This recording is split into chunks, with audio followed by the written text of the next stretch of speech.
I was a young teenager, and my father was getting a little nervous about some of the directions I was pursuing. He did mention to me that he had been a member of the IWW, and I was sort of curious, so I asked him why he joined the IWW.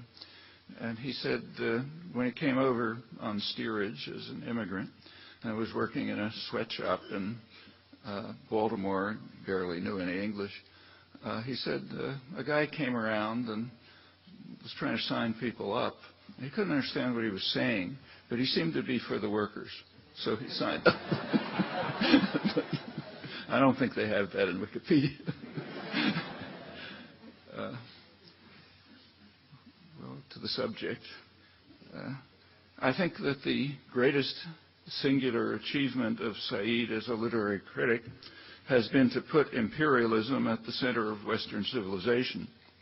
What you find in both historical, political literature and literary works in the West in the last 400 years is a great emphasis on the role of enlightenment in the making of civilization and its discourse. You find a great deal of emphasis on rationalism, on democracy, on democratic values, and on liberalism as an aspect of enlightenment. There's an almost remarkable tendency to not mention imperialism as shaping the contours of Western civilization in literary criticism and historical writing. There are two times, before Said's Orientalism and after Orientalism. Well, I've been quoting the assessment of Edward Said's literary contributions by his close friend and comrade in struggle, Iqbal Ahmed.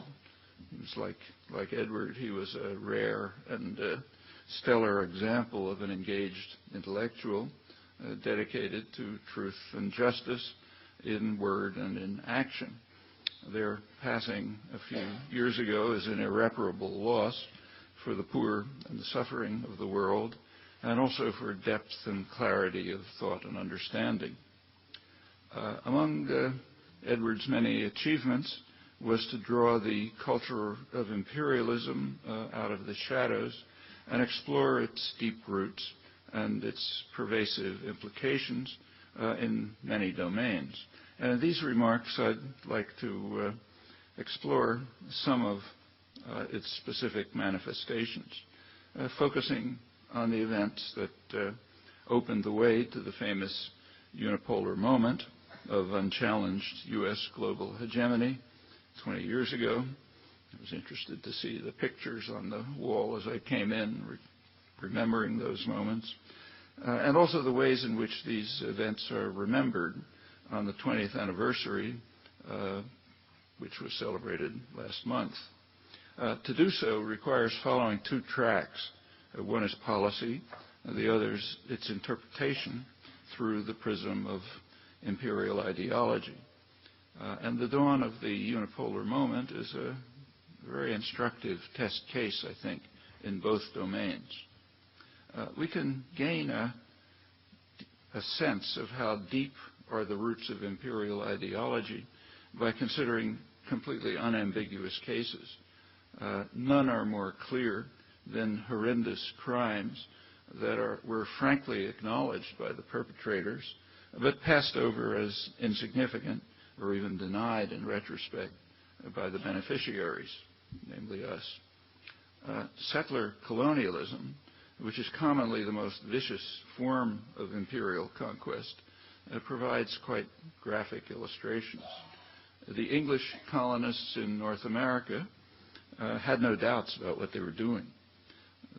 Revolutionary War hero General Henry Knox, the first Secretary of War in the newly liberated American colonies, he described, I'm quoting, the utter extirpation of all the Indians in most populous parts of the Union by means more destructive to the Indian natives than the conduct of the conquerors of Mexico and Peru, which would have been no small feat.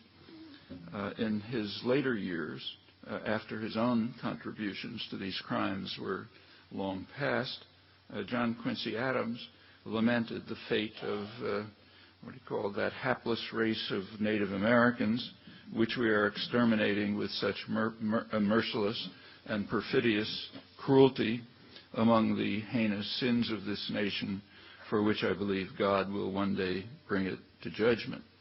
There were some who offered a more comforting refrain, among them Supreme Court Justice Joseph Story, who wondered at the mysterious ways of Providence, which in its wisdom caused the natives to disappear like the withered leaves of autumn, even though the colonists had constantly respected them.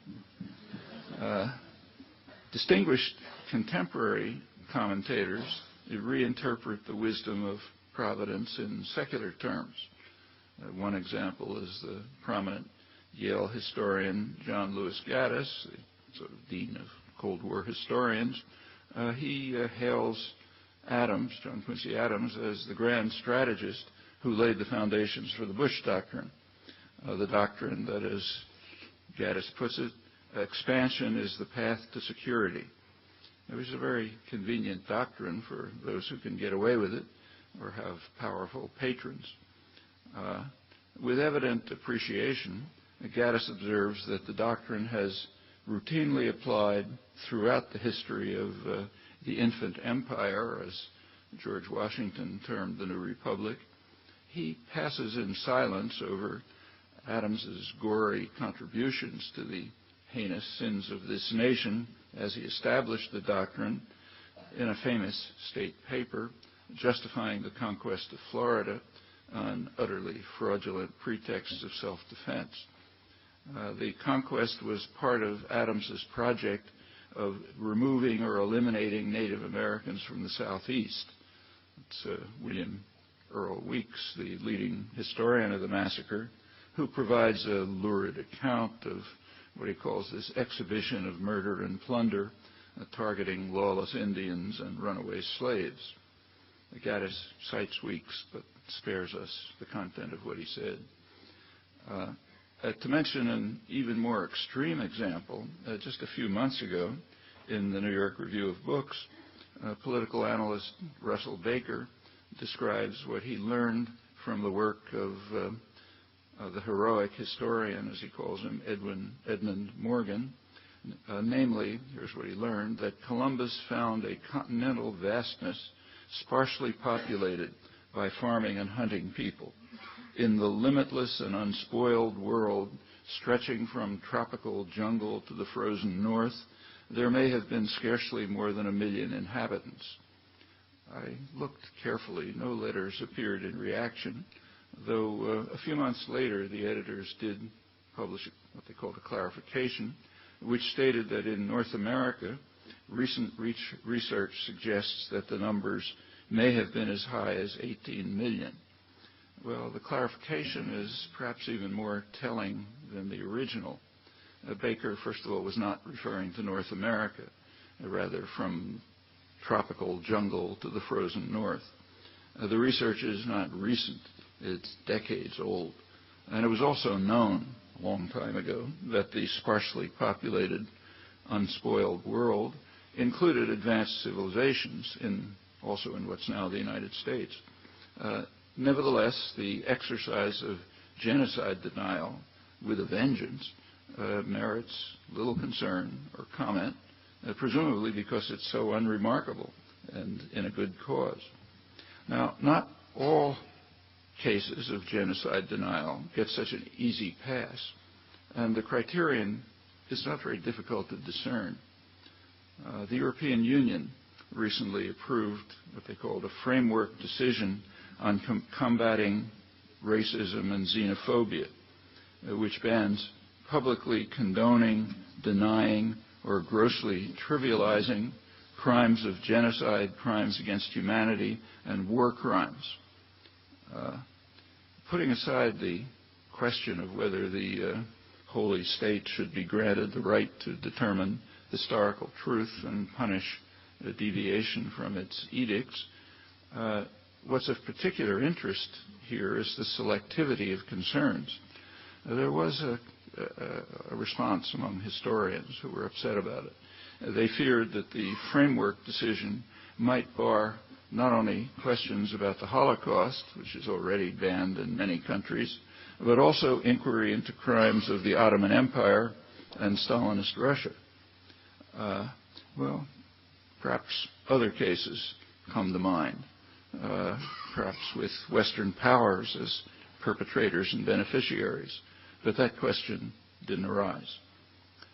To this day, the United States is reverentially admired, at home at least, as a city on a hill, or as Ronald Reagan preferred, a shining city on a hill. Last April, British historian Geoffrey Hodgson was admonished by New York Times columnist Roger Cohen for describing the United States as just one great but imperfect country among others. Hodgson's error, Cohen explained in the New York Times, is his failure to realize that unlike all other states, past and present, America was born as an idea, as a city on a hill, an inspirational notion that resides deep in the American psyche. So its crimes are only unfortunate lapses that do not tarnish the essential nobility of America's transcendent purpose. I'm borrowing the phrase of the eminent scholar Hans Morgenthau, one of the founders of the hard-headed realist school of international relations, expounding on what he called the purpose of America. The inspirational phrase, city on a hill, was coined by John Winthrop in 1630, outlining the glorious future of a new nation ordained by God. 1 year earlier, his Massachusetts Bay Colony had received its charter from the King of England, and it established its Great Seal. The seal is worth looking at. I think it ought to be on the wall of every classroom in the country. It depicts an Indian with a scroll coming from his mouth, pleading, "Come over and help us." The charter states that rescuing the population from their bitter pagan fate is the principal end of this plantation. So the English colonists were guided by what Obama's UN ambassador, Susan Rice, calls the emerging international norm that recognizes the responsibility to protect innocent civilians. The colonists were thus on a humane mission as they extirpated and exterminated the natives for their own good, as their successors explained. So President Theodore Roosevelt orated that the expansion of the peoples of white or European blood during the last 4 centuries has been fraught with lasting benefit to most of the peoples already dwelling in the lands over which the expansion took place, despite what Africans or Native Americans or Filipinos or other beneficiaries might mistakenly believe. This venerable conception, which is still very much alive and in fact operative, it's been guided in part by the providentialism that has so deeply influenced American culture from the early settlers up to George W. Bush.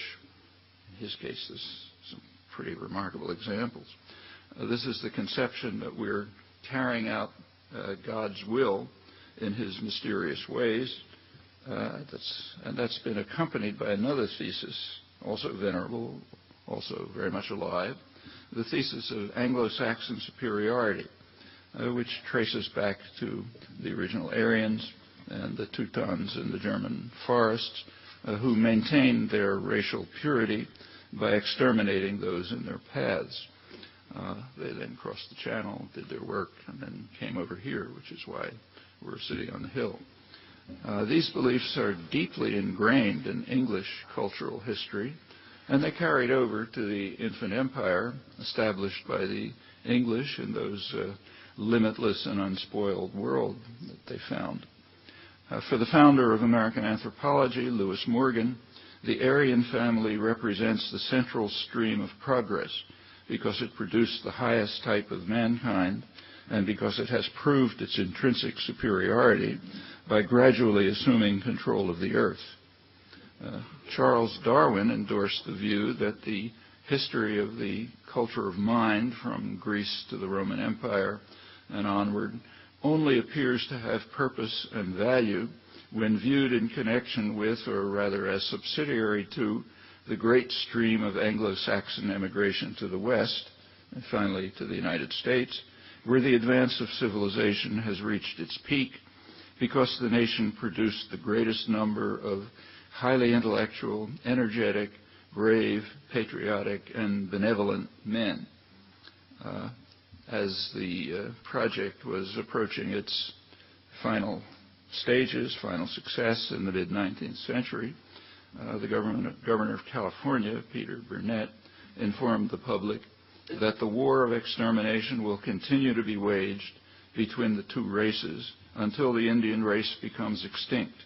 The inevitable destiny of the white race is beyond the power and wisdom of man to avert. Only the Lord understands it. The progressive national poet Walt Whitman saw the course of history in a similar way. Our conquests, he declared, take off the shackles that prevent men the even chance of being happy and good. On the conquest of half of Mexico, he asked rhetorically, what has miserable, inefficient Mexico to do with the great mission of peopling the New World with a noble race? Ralph Waldo Emerson wrote that it's very certain that the strong British race, which has now overrun much of this continent, must also overrun Texas and Mexico and Oregon also, and it will be in the course of ages of small import by what particular occasions and methods it was done. It's easy to go on, but examples are really quite unfair because the ideas have been conventional. In fact, they're almost universal. It's hard to find exceptions. There's some. And approaching the present, very few eyebrows were raised, as far as I could see, when a leading scholarly history of U.S. diplomacy, this is 1969, commented wittily that after liberating themselves from British rule, the United Colonies were able to concentrate on the task of felling trees and Indians and of rounding out their national borders. It's liberal scholar Thomas Bailey on Standard Histories of American Diplomacy. Well, it's important to recognize that after the civilizing effect of the activism of the 60s, such words are no longer acceptable, although there's a long way to go. Well, with these inadequate words of background, let's turn to the present on the double track of policy and ideology, beginning with the latter, with ideology. So let's begin with the month of November 2009. That was marked by the joyous 20th anniversary celebration of what British historian Timothy Garton Ash calls the biggest year in world history since 1945, which changed everything, thanks primarily to Mikhail Gorbachev's reforms within Russia and his breathtaking renunciation of the use of force, a luminous example of the importance of the individual in history, leading to the fairly open Russian elections of March 1989 and culminating in the fall of the Berlin Wall on November 9th, which opened the way to liberation of Eastern Europe from Russian tyranny. That's what's celebrated on the pictures as you walk in. The general mood was captured rather well by a British barrister, Matthew Ryder, writing in the London Observer. He spoke for what he called the Niners. That's the generation that's now providing global leadership, Barack Obama in their lead. And their conception of history was shaped by a world changed without guns in 1989, events that gave them confidence in the power of dedication to nonviolence and justice. That's today's global leaders. These accolades for November 9th are deserved, and the events are indeed memorable, and the picture is even compelling. which is why it's virtually 100% of commentary, as you can check for yourselves. It's compelling as long as we keep rigorously to a dominant principle of imperial culture. We must focus laser-like on the crimes of enemies and on our own high-minded condemnation of the crimes of enemies. But crucially, we must make sure never to look at ourselves. And the principles apply in the familiar way to the events of last November. And some alternative perspectives, mostly unintended, may be instructive. One was provided unintentionally by German Chancellor Angela Merkel, who called on all of us, quoting her, to use this invaluable gift of freedom to overcome the walls of our time. That's good advice, and we can easily follow it. One way to follow it would be to dismantle the massive wall, which dwarfs the Berlin Wall in scale and in length, which is snaking its way through Palestinian territory.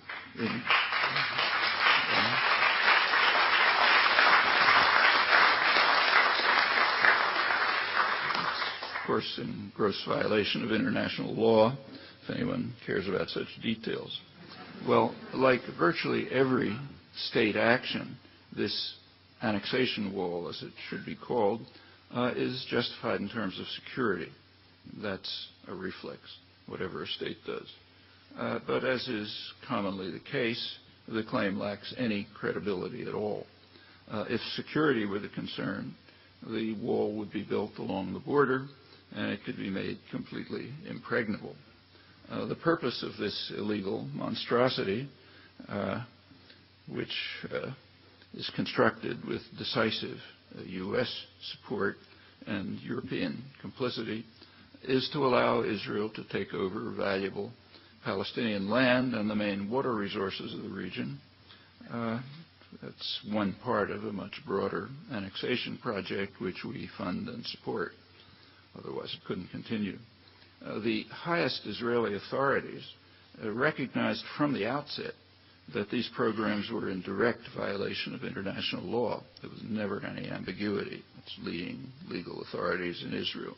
But as Defense Minister Moshe Dayan commented, in this is late 1967, settling Israelis in occupied territories contravenes, as is known, international conventions, but there's nothing essentially new in that, which is quite true. So the issue can be dismissed. At least it can be dismissed as long as the global hegemon provides diplomatic cover and the needed material and ideological support, and is therefore a co-partner in crime. Another perspective on the 2009 celebrations is provided by the leading scholar advocate of what's called democracy promotions, Thomas Carruthers, good scholar who writes from an insider's perspective. He served in these programs during the Reagan administration and regards himself as a kind of neo-Reaganite. After reviewing the record, Carruthers ruefully concludes that all U.S. leaders have been schizophrenic. They need some kind of psychiatric help. The schizophrenia is that they support democracy if and only if it conforms to strategic and economic objectives by some strange accident.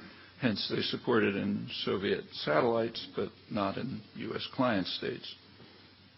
These judgments were dramatically verified through the 1980s, period leading up to the fall of the wall. The fall of the wall has been rightly celebrated in recent weeks, but there's been little notice of what happened 1 week later on November 16th, 1989. It's in El Salvador. That was the brutal assassination of 6 prominent Latin American intellectuals, Jesuit priests, along with their housekeeper, Julia Elba, and her daughter, Celine, by the elite Atlacatl battalion, armed and trained by Washington. The battalion had just returned from a several-month refresher course at the JFK Special Warfare School at Fort Bragg. And a few days before the murder, the battalion took part in a further training exercise run by U.S. Special Forces flown to El Salvador. The battalion is heralded as El Salvador's best.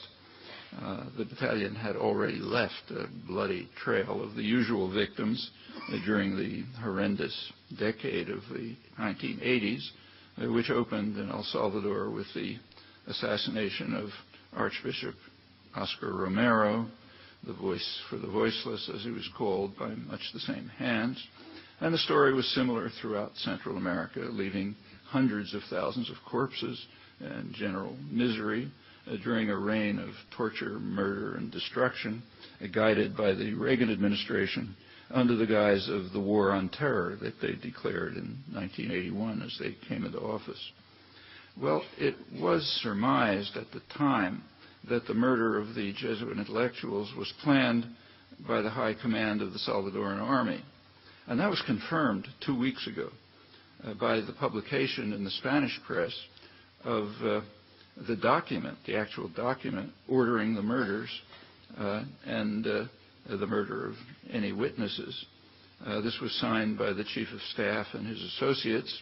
It's all in hand. All of them so closely connected to the Pentagon and the embassy, U.S. Embassy, that it's very hard to imagine that Washington was unaware. These dramatic discoveries have yet to be reported here, and I'm not anticipating that they will. Mainstream Spanish press, wire services, takes some competence to miss them. One can easily understand why the consciousness of the Niners was shaped by dedication to nonviolence and the power of idealism.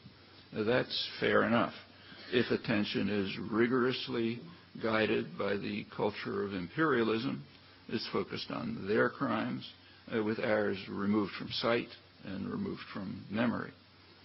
Now, the contrast through the 1980s between the liberation of Soviet satellites and the violent crushing of hope in U.S. domains is striking and instructive, but it becomes even more so when we broaden the perspective.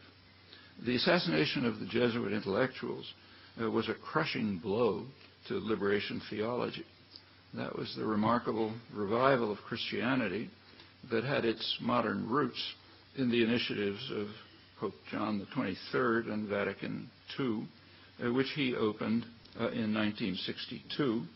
It's an event that ushered in a new era in the history of the Catholic Church, quoting the distinguished theologian Hans Küng. Inspired by Vatican II, Latin American bishops adopted what they called the preferential option for the poor, renewing the radical pacifism of the Gospels that had been put to rest when the Emperor Constantine in the 4th century established Christianity as the religion of the Roman Empire. As Küng describes it, that instituted a revolution which converted the persecuted church to a persecuting church, as it has remained.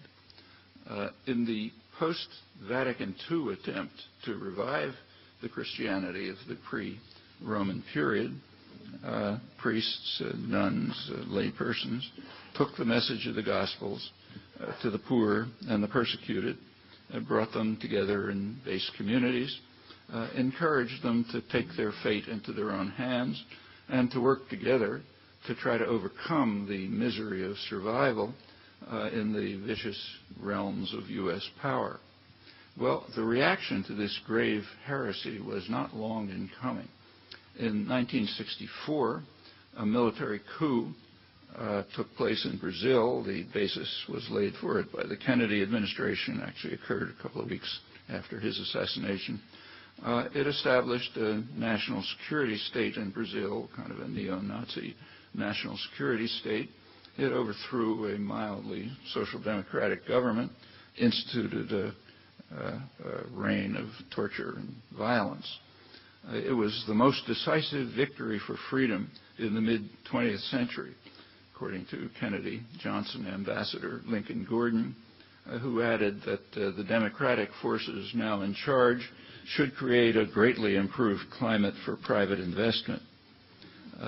Gordon's words were echoed just a few days ago when Obama's ambassador to Honduras called the elections under the military regime a great celebration of democracy, while the State Department informed the press that the issue is not who is going to be the next president. The Honduran people decided that, having exercised their choice between two supporters of the military coup that ousted the elected president. As often in the past, the U.S. separated itself from almost all of Latin America, and in this case even from Europe, in this brazen act of contempt for democracy and human rights. In the wake of the Brazilian coup of 1964, a monstrous plague of repression spread through the hemisphere. It included what's in Latin America is called the first 9/11, namely in Chile in 1973, which by any objective measure was far more severe than what we call 9/11. It included the killers and the torturers in Argentina, who were Reagan's favorites. It finally reached Central America through the 1980s. In the course of the terror and slaughter, the practitioners of liberation theology were a prime target, among them the martyrs of the church, whose execution 20 years ago is now commemorated with a resounding silence, barely broken. Forgotten almost completely are Julia Elba and Selena. The one survivor of the massacre, Father Jan Sobrino, reminds us that they are the symbols of the suffering masses of El Salvador and indeed of the world. There's been much debate about who deserves the credit for the fall of the Berlin Wall. It was also the topic of a recent meeting in Berlin of the three presidents most directly involved. Germany's Helmut Kohl concluded the meeting by saying, "I know now how heaven helped us." George H.W. Bush generously praised the East German people, who for too long had been deprived of their God-given rights. Gorbachev suggested that the U.S. needs its own perestroika. There are no such doubts about the demolition of the attempt to revive the Church of the Gospels. The School of the Americas, now renamed, which is famous for its training of Latin American killers, proudly announces as one of its talking points that liberation theology was defeated with the assistance of the U.S. Army, given a helping hand, to be sure, by the Vatican, using the gentler means of expulsion and suppression. The bitter campaign to reverse the heresy that was set in motion by Vatican II, that has received incomparable literary expression in Dostoevsky's Parable of the Grand Inquisitor. In this tale, as I'm sure you know, set in Seville at the, I'll quote it, in the most terrible time of the Inquisition, Jesus Christ suddenly appeared on the streets, softly, unobserved, and yet, strange to say, everyone recognized him and was irresistibly drawn to him. The Grand Inquisitor, recognizing the grave danger, bids the guards take him and lead him away to prison, where the old man accuses Christ of coming to hinder us in our great work of destroying the subversive ideas of freedom and community. We have taken the sword of Caesar and follow him, not thee, the Inquisitor admonished Jesus. We seek to be the rulers of the earth, so that we can teach the weak and vile multitude that they will only become free when they renounce their freedom to us and submit to us. Then they will be timid and frightened and happy. So tomorrow I must burn thee and put an end to thy evil ways. But finally the old man relented and let him out into the dark alleys of the town. The prisoner went away. Notice that the pupils of Fort Bragg learned a rather harsher lesson. In 1977, the highly respected Jesuit priest Rutilio Grande preached in El Salvador of his fears that very soon the Bible and the Gospels will not be allowed within our country. We'll get the covers and nothing more, because all of its pages are subversive. And I fear, my brothers, that if Jesus of Nazareth returned, they would arrest him. They would take him to the courts and accuse him of being unconstitutional and subversive. His insight into policy was all too accurate. A few weeks later, he was assassinated, again by the same hands, first of the series of assassinations in Central America of Jesuit priests. Well, these two events, the collapse of Russian tyranny and the destruction of the evil ways of the Gospels, were linked symbolically when the hero of 1989, Václav Havel, came to Washington shortly after the assassination of his Salvadoran counterparts. He spoke before a joint session of Congress, and he received thunderous applause when he praised the United States as the defenders of freedom. The intellectual classes were entranced. At the extreme dissident end, Anthony Lewis hailed Havel for teaching us that we live in a romantic age. The Washington Post described Havel's message as a voice of conscience that speaks compellingly of the responsibilities that large and small powers owe each other. And others wondered why American intellectuals do not ascend to these lofty heights. Well, one can imagine the reaction if the circumstances had been reversed. It's a thought experiment that it's useful to carry out. Could teach us a lot about ourselves. Well, let's turn to the second track, policy. How did policymakers react to the fall of the wall, initiating the unipolar moment? A few weeks later, the United States invaded Panama. The purpose was to kidnap a minor thug who was brought to Florida and sentenced for crimes that he committed, for the most part, while on the CIA payroll. He had switched from valued friend to evil demon by dragging his feet on supporting Reagan's terrorist wars in Nicaragua. There were official pretexts, but they were so thin that they were refuted instantly. I won't insult your intelligence by going through it. The invasion killed several thousand poor people, according to Panamanian human rights investigators. There are no official U.S. sources. We don't do body counts, as General Tommy Franks, the conqueror of Iraq, explained. The invasion reinstated the rule of U.S.-backed bankers and narco-traffickers. In fact, narco-trafficking went way up. It's commemorated by a day of mourning in Panama. It was hardly more than a footnote to history, but it did have some new features. One of them was explained by former State Department official Elliot Abrams, returned since. He pointed out that this was the first time the United States had been able to intervene without concern for a Russian reaction somewhere in the world.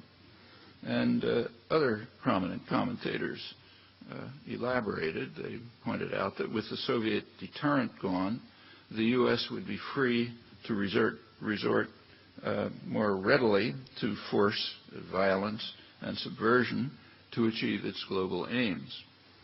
Another novelty was that the invasion of Panama could not appeal reflexively to the communist threat. It's a couple of weeks after the fall of the Berlin Wall. So a new pretext was needed, and it was quickly supplied. It was the threat of Hispanic narco-traffickers seeking to destroy the United States. The drug war had in fact been declared by Richard Nixon for interesting reasons that I have to put aside. but it took on a new role as the unipolar moment dawned.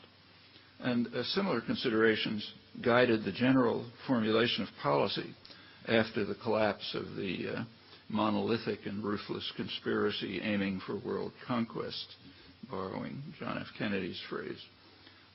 Within months after the fall of the wall, Washington outlined its new course. In brief, everything will stay very much the same, but with new pretexts. So we still need a huge military system, but for a new reason. The technological sophistication of third world powers. Nobody laughed. It's called the independence of the intelligentsia. We still have to maintain what they call the defense industrial base. That's a euphemism for high-tech industry. We're not allowed to concede that we're very far from a free market economy. The high-tech economy relies very heavily on the dynamic state sector, much of it under Pentagon cover.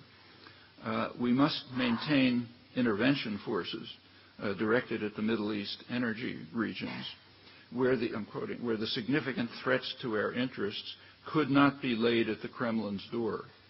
That's contrary to decades of deceit. No apology. All of this and much more like it was passed over quietly, barely even reported. But for those who hope to understand something of the world, it's pretty instructive. As a pretext for intervention, the war on drugs was far too narrow.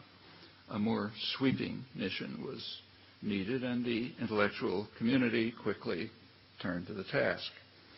They declared what was called a normative revolution that granted the U.S. the right of humanitarian intervention as it chose for the noblest of reasons, but that's by definition.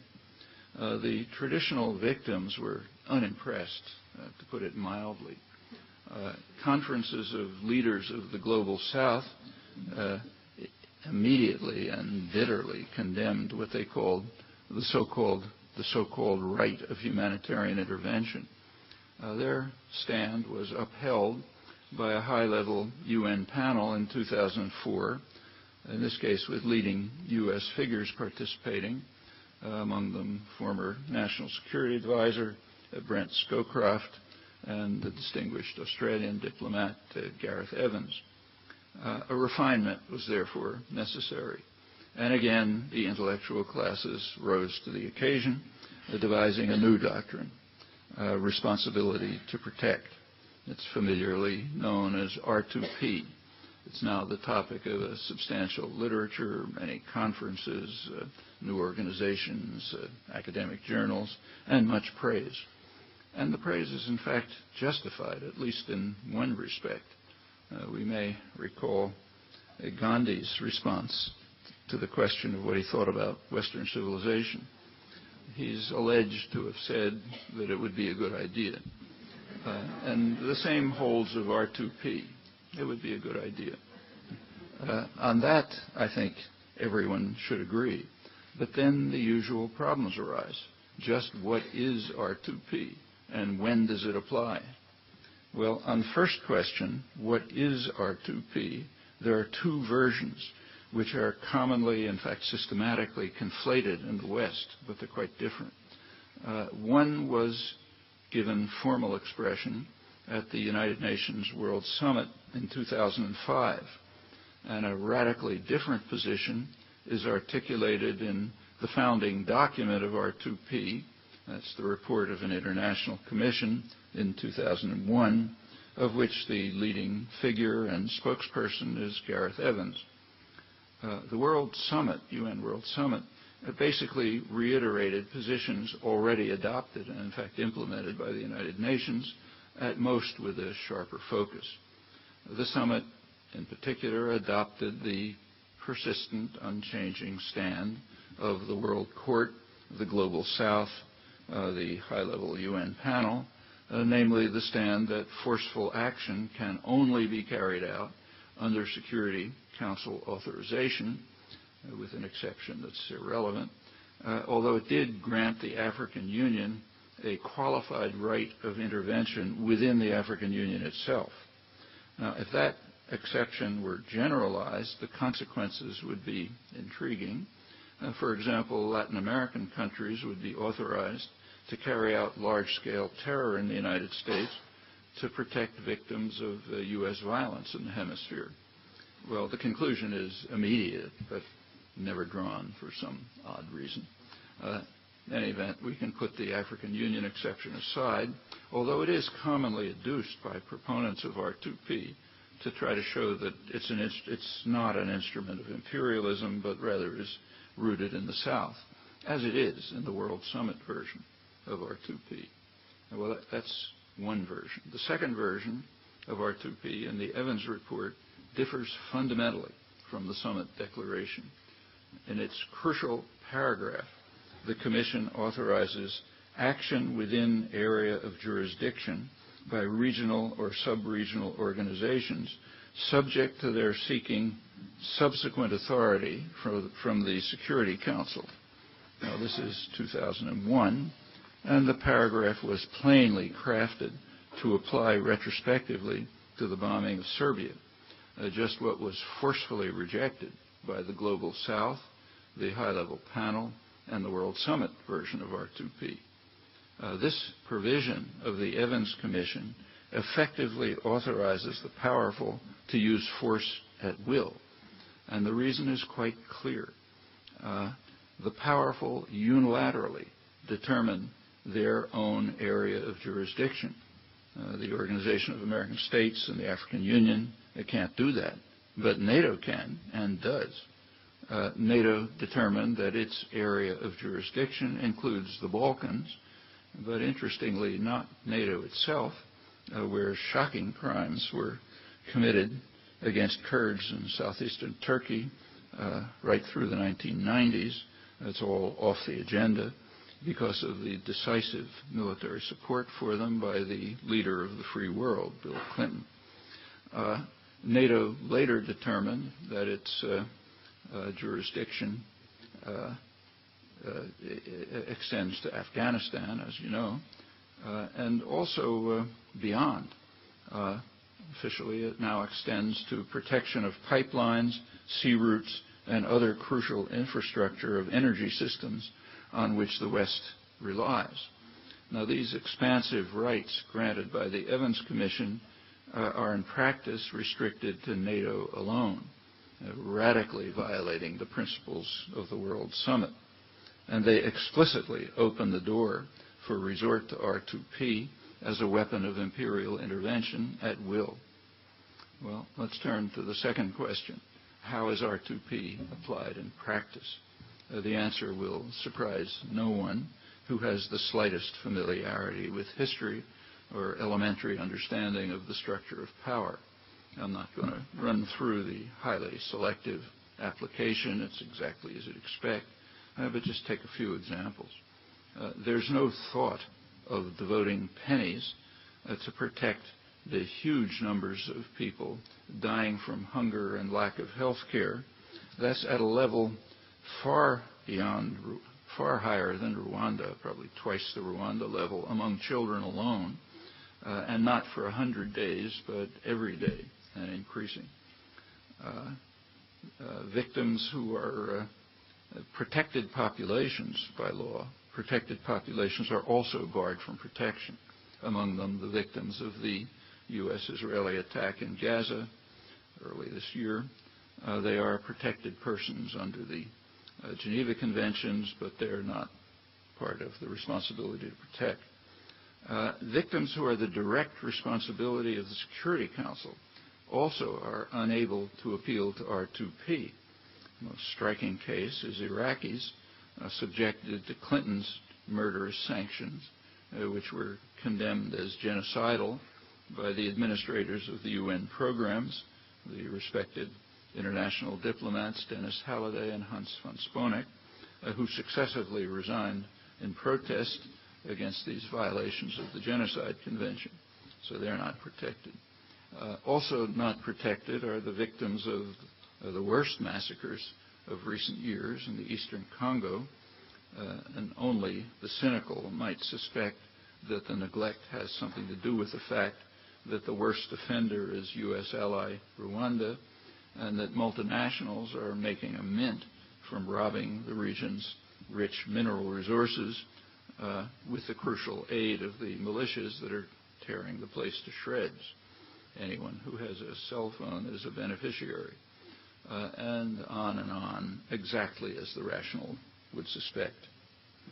Well, returning to the dawn of the unipolar moment after the fall of the wall, another question that came to the fore right away was the fate of NATO. Now, its traditional justification had been defense against the Russian hordes. So with the USSR gone, the pretext evaporated. Naive souls who had faith in prevailing doctrine and believed what they were taught in school would have expected NATO to disappear as well. Quite the contrary. NATO quickly was expanded to the east in violation of pledges to Gorbachev, and as I just mentioned, it's since been expanded well beyond to a global intervention force under U.S. command. One motive, very likely, we don't have internal documents, but very likely that one motive is to prevent Europe from pursuing an independent course, perhaps along Gaullist lines. That's been a primary concern of U.S. planners since World War II. More generally, policies during the unipolar moment and up to the present have kept very closely to the guidelines that were devised by FDR's planners during World War II. They recognized that the United States would emerge as the dominant global power, displacing Britain, and accordingly they developed plans for the United States to exercise control over a substantial portion of the globe.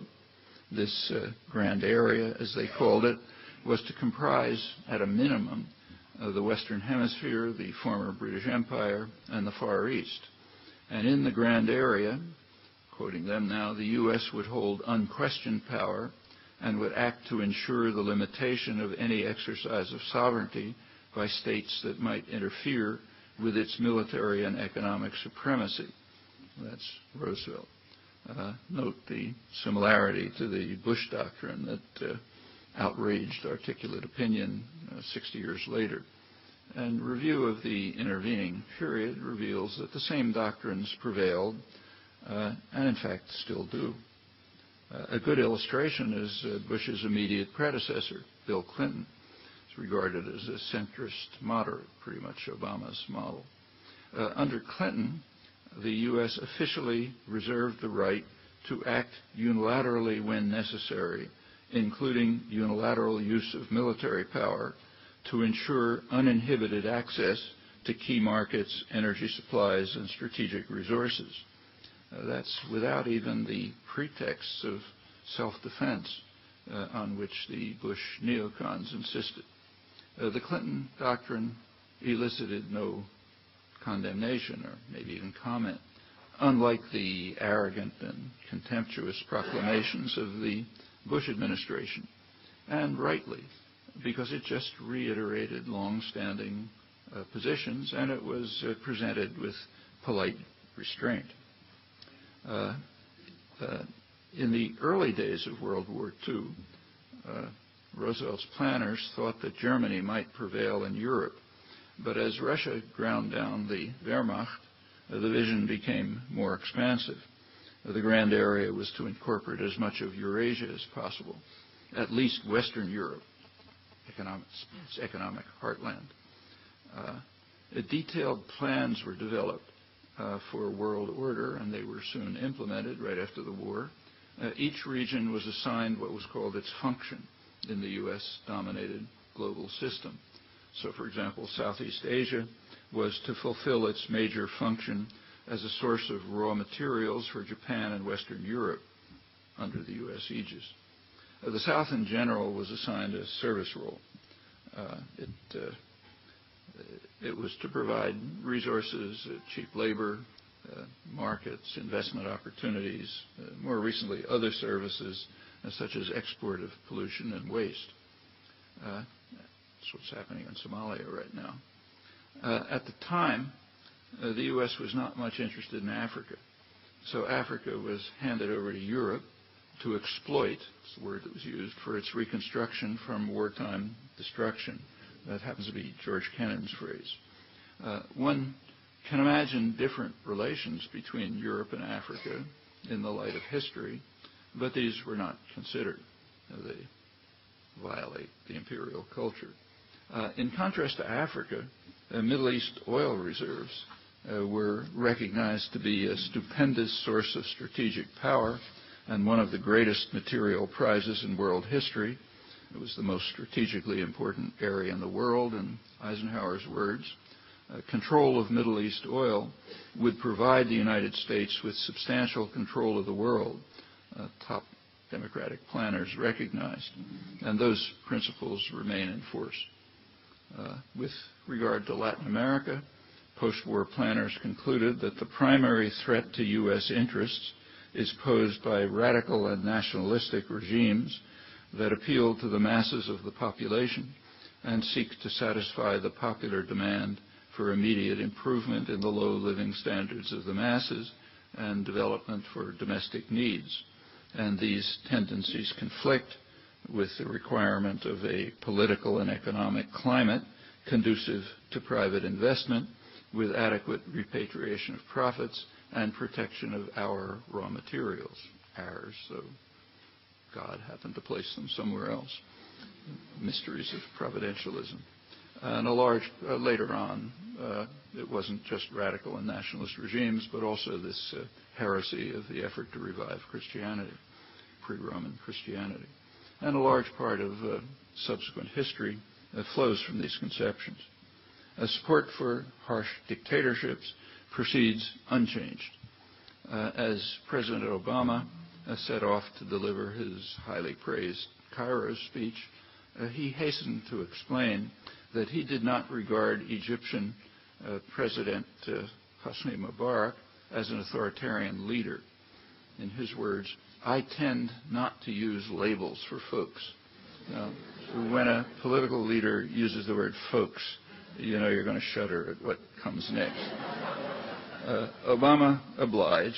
He praised Egypt's brutal dictator as a force for stability and good in the Middle East.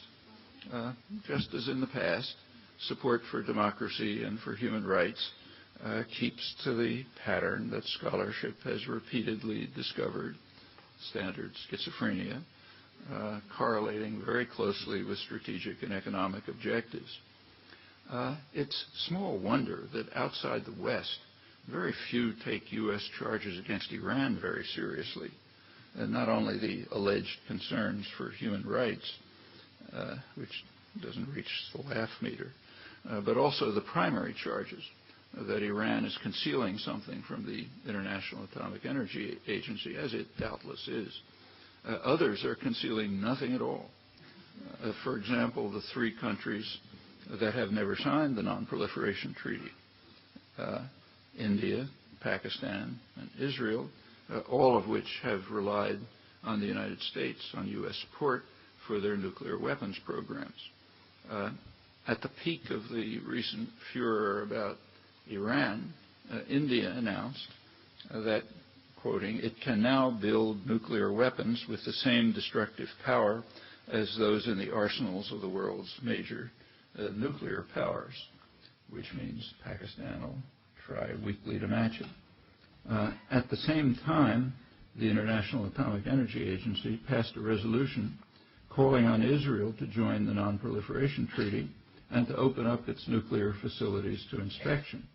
Well, the U.S. and Europe tried to block the resolution, and when they failed, they voted against it. It passed anyway, and President Obama hastened to assure Israel that the U.S. would support its rejection of the resolution. The White House also assured its Indian ally that it can ignore Security Council resolutions on nuclear weapons, crucially the most recent one, Resolution 1887 on September 24th. That resolution, you may recall, was hailed as a great victory for Obama and his conflict with Iran. But if you bother to read it, it's short. You can find it on the Internet. It said nothing about Iran. It was directed against the United States, Israel, and India.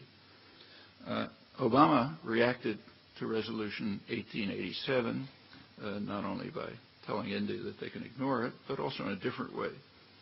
2 days after he was awarded the Nobel Peace Prize for his inspiring commitment to peace, the Pentagon announced that it was accelerating delivery of the most lethal weapons in the arsenal, short of nuclear weapons. These are 13-ton, kiloton bombs to be delivered by B-52 stealth bombers. They're designed to destroy deeply hidden bunkers shielded by 10,000 pounds of reinforced concrete. And there's no secret about what they're for. Planning for these massive ordnance penetrators, as they're called, began in the Bush years but languished until Obama came into office and rapidly called for accelerating the development, which is now happening. They've been accelerated by several years and are supposedly coming into the arsenal very soon. Well, these comments barely scratch the surface of the formation and implementation of policy during the unipolar moment, but I think they're characteristic. One significant element is the continuity of planning and interpretation since World War II, when the United States shouldered the responsibility that was eloquently described by Winston Churchill, the responsibility to protect the interests of the satisfied nations whose power places us above the rest, the rich men dwelling in peace within their habitations, to whom the government of the world must be entrusted, now under Washington's guiding hand.